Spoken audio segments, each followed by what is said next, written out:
झारसुगुड़ा जिला police operation नेत्र अधीन सदर थाना अंतर्गत सिरिया बगीचा अंचल चलता एक बेआईन नकली डीजेल हॉटस्ट फ्लुइड कारखाना उपर चढ़ाऊ कर 7 जन अभियुक्त को गिरफ्त कर चढ़ाऊ समय पुलिस चाषी उद्दिष्ट 256 बस्ता सरकारी रिहाती प्राप्त यूरिया जबत कर अभियुक्त माने पानी रे मिसाई टाटा अशोक लैंड्स और महिंद्रा भली नामी दामी ब्रांडर नकली लोगो लगाई ओडिशा और छत्तीसगढ़ विभिन्न स्थान को बिक्री पठाउथिले।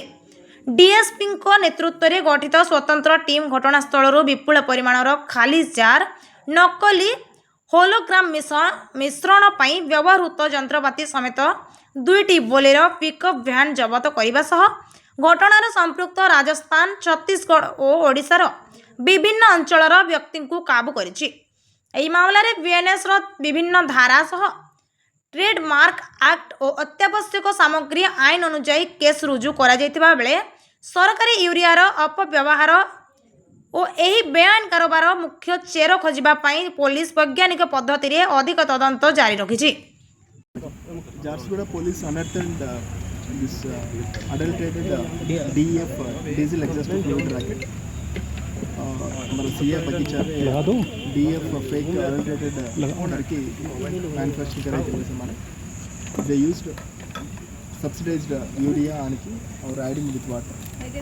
और समाने बनावचंदी और they are selling across Odisha and Chhattisgarh.